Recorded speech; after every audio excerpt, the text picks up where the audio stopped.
Disclaimer, I am sick, so sorry if I sound weird while recording this, but yeah. Anyway, I'm Insanium Prime, and today we're going to be recapping the New York Comic Con 2025 and other stuff.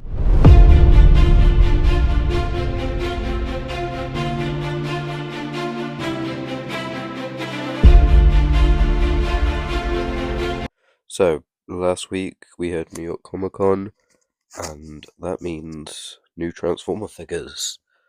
And today we're going to be talking about them. So, let's start with N Universe. So, the new Skybound comics were released with the new covers and Robert Kirkman as the main artist, and they're looking pretty solid. We got two covers, one with Megatron and one with Optimus, and I'm pretty sure Wheeljack and Hound in their vehicle modes.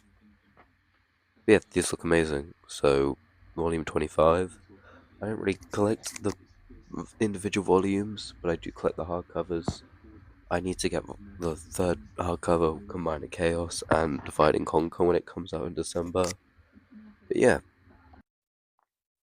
Anyway, continuing on in Energon Universe, we have some meh news. We have the new Skybound Optimus figure, which, I mean, we all know was coming eventually, as ever since we got that 86 mold, we pretty much knew this figure was going to happen at some point.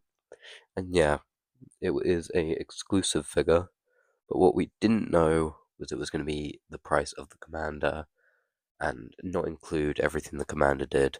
This is an £88 figure, and it is not worth it one bit. Unless you don't already own the 86 Commander, then, and you want a Skybound figure, then yeah, I recommend this. But if you already own the 86 figure, you can get like a £25 upgrade kit off of AliExpress. So just get that. Although the head sculpt I think I do prefer on this figure, again, not worth it. Not worth it one bit. He looks good though, both modes, very accurate to the comics. Amazing figure still. Obviously, got the same articulation. Only includes the gun, and that's what Hasbro wrote. Sometimes Leader gives more than commands. They give everything. Stemming to the Energon universe with the latest addition to the Transformers Studio series. Introducing Optimus Prime, 7.25-inch lead class figure with Megatron arm. This figure captures a defining chapter in the saga with incredible comic-inspired detail and signature accessories. This is a must-have for Transformer fans and collectors alike. So even Hasbro acknowledged this is a lead class figure, but they're still charging £80, which, I mean, I'm guessing it's because it's an exclusive figure rather than being worth it. But yeah, if you don't already own the Commander and you don't mind missing out on the trailer, I highly recommend this, as it is a really clean figure. It looks really good, and same with the alt mode. But if you already own it, this is a big skip for me. Anyway, moving on to 86. You know the 86 movie figures, Thundercracker and Windcharger. From the Transformers movie, the movie comes two must-have additions to the Studio Series line. Deluxe Class Windcharger, convert from bot to car in 12 steps, complete with magnetic, blast effect, and blaster accessory. Voyager Class Thundercracker, the Seeker soars again with 27 steps, jet conversion, and dual arm blasters. Each figure designed with screen-accurate details, posability, and accessories. Available for pre-order now on Hasbro Pulse. And these figures both look amazing. Thundercracker looks beautiful. And my biggest gripe is fixed here, as the parts forming is optional. The parts forming can stay on the legs even when it's in robot mode, which, although I will be doing the parts forming to make them look more accurate and cleaner, it's good because a lot of people prefer playability over accuracy, so that can put them off the figure. So people hearing about a figure doing parts forming can really put people off. Buzzworthy Cliff Jumper. I know a lot of people hate that figure because of its crazy parts forming. So I'm glad this amazing figure isn't going to have to suffer that same fate. And yeah, his jet mode looks good. And I don't think I've mentioned it before, but the blue on Thundercracker, and it's even showed on these images of him in a booth. That blue looks really nice. Like that's a really nice blue. But yeah, anyway, we got Windcharger, who again, he's a swing and a miss for me because looks amazing, but I am gonna be passing on this figure as my E6 line. I'm only really collecting the leader classes and voyages. I'm just collecting the figures I like, I think, rather than trying to, complete anything or a certain set of characters. I'm just when I see a 86 fate, I'm like, yeah, and I pick it up. Apart from the Dinobots, I do want all the 86 Dinobots, but that's for a different thing. I'm making a Dinobot shelf that's gonna have the Titan class Grimlock in the back, and then all the 86 Dinobots around him. It's gonna look really cool. Anyway, next up, we got the new Timelines figures release.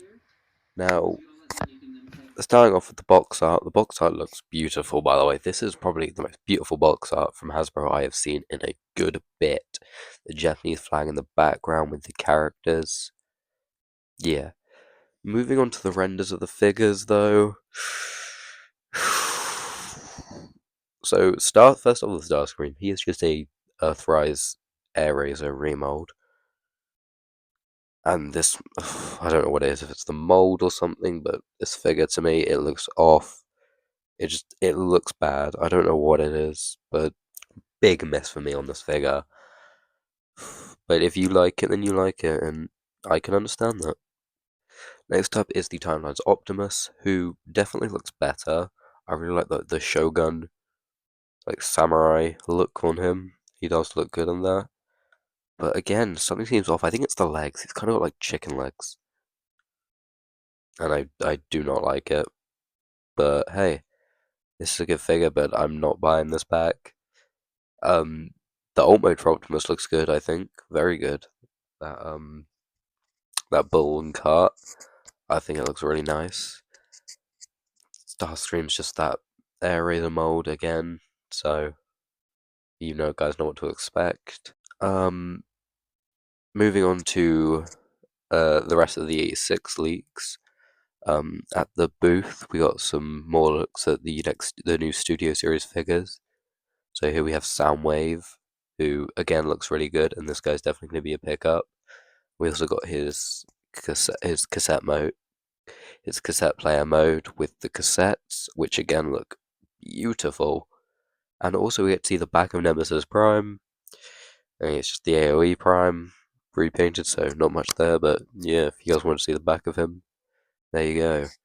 Next one we got TF1 Arachnid, TF5 Barricade, and a new look at the Titan class Grimlock, who looks better and better with each image I see of him. Like, Jesus, this guy looks good. I cannot wait for him. Next up, we do actually, in fact, have the Nemesis Prime Leader, and he looks fine. I mean, my biggest problem with him, though, is that gun. Jesus, is that pathetic. Hasbro, step up your game. What is that? That is nothing compared to the massive, like, shotgun he had. Jesus, Hasbro. You have fumbled this one. That gun looks pathetic. No paint, just blue and grey, and it's so small. Anyway, moving on to Age of the Primes, we have Deluxe Class Quick Strike, who, again, I'm not really into Beast Wars, so I'll probably be skipping out on this figure. But he still looks good. I really like the snake kind of tail on the scorpion, and that's a really good idea. We've got new looks at Amalgamus Prime, who, I mean, I made a pretty much whole video dedicated to him, so yeah. He is my favourite out of the 13. Next we have Quintus Prime, who again looking amazing, just as good as the other primes. There's something I want to talk about with Vector Prime. When they revealed all the primes, I feel like so many people forget this. They said all the primes would be new molds, and I keep seeing people saying it's just gonna be re-released to the legacy YouTubers. It's not. I promise you, Vector Prime will not be a re-release. Because if there was, wouldn't have they just released the Alpha 86 Alpha Trion from that one pack? No, they wouldn't have. But they made a new one, so why wouldn't they make a new Vector? We will be getting a new Vector Prime, I promise you. And I think I said it before, but with Nexus, um, I'm assuming the combiner is, you know how Silverbolt is pretty much just a Voyager that kind of, yeah, and I'm assuming he'll just be able to like plug into the armor of Superion or Bruticus, which is just fine. But on Quintesson's legs, I'm glad she does have leg articulation, as they very well could have just made it like a stand.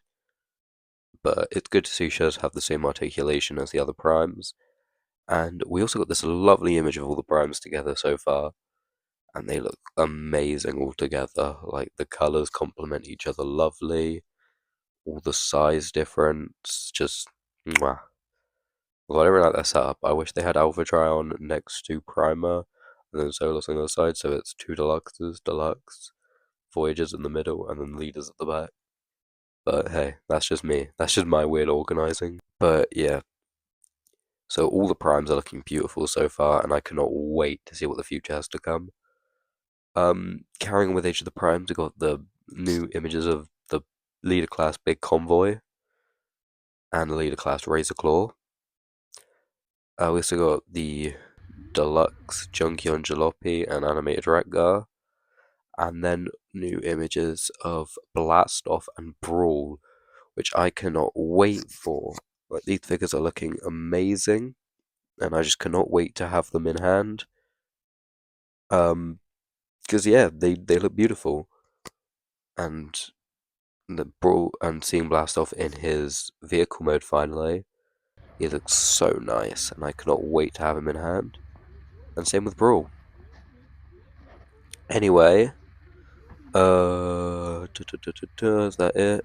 We got a new image of the HasLab Leo Kaiser. So I'm not picking this one up, but if you are planning on picking up Leo Kaiser, then there he is.